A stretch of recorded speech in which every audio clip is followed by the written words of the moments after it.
On est parti sur une volonté de faire donc un parcours entre la ferme de Montaqua qui est là et en fait un verger qui appartient aussi à la même propriétaire. Et dans une logique de diversification de la ferme, du coup privilégier le chemin à pied entre les deux espaces de production et relier en fait une zone qui prochainement deviendra une zone de maraîchage de proximité autour de la ferme et un chemin avec une haie fruitière, donc qui soit à la fois qui joue plusieurs fonctions. En fait, le fait de gérer le talus en fait, qui est en bordure de parcelles, puis le fait que la future activité de la ferme mettra en valeur ce chemin-là. Donc ce qui a été planté, c'est toute une diversité d'arbres fruitiers. Donc les arbres de plus grand développement sont plantés tous les 5 mètres. Et puis au milieu, il y a un bourrage arbustif, donc casseille, groseille, cassissier. Donc des petits fruits et des arbres fruitiers. Ces protections, elles durent 3 ans maximum. Et puis après, elles disparaissent et les arbres sont suffisamment touffus en fait à la base pour permettre que même si un lapin vient pour grignoter, en fait, il va grignoter les branches autour, il restera toujours de quoi se régénérer. Le paillage, alors difficile d'avoir du broyat à un moment donné. Il y avait eu un abattage d'arbres, mais en fait un problème de synchronisation, vous aviez abattu des arbres, c'était Valentine qui m'avait dit ça, et il y avait eu du broyat, enfin tout ça, ça avait été évacué, donc un loupé, manque de communication. Donc il n'y avait plus de broyat, par contre il y avait potentiellement de la paille.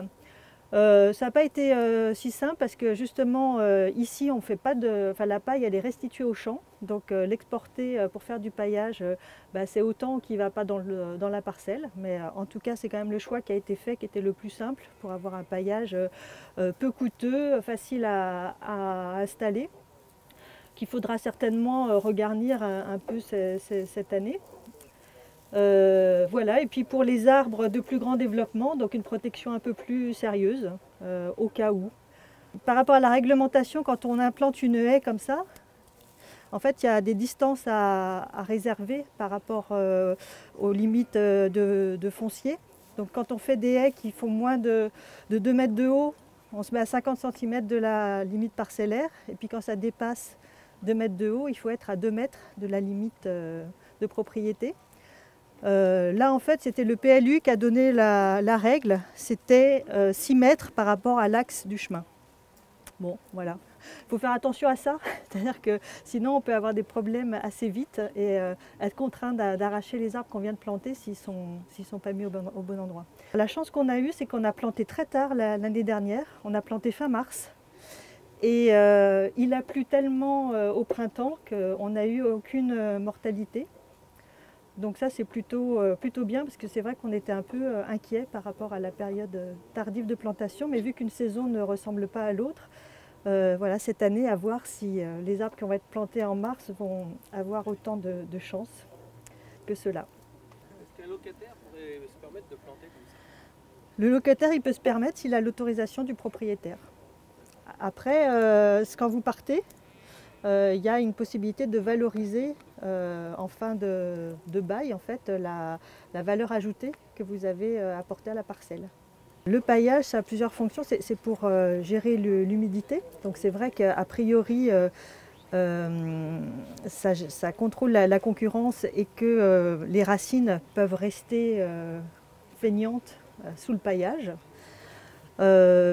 Là, il y a aussi l'histoire de la fin d'azote quand on a des matières carbonées.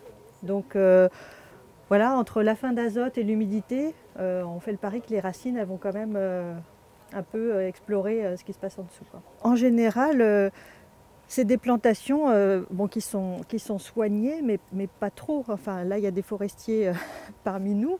Le rendement d'un forestier, c'est 600-900 arbres par jour.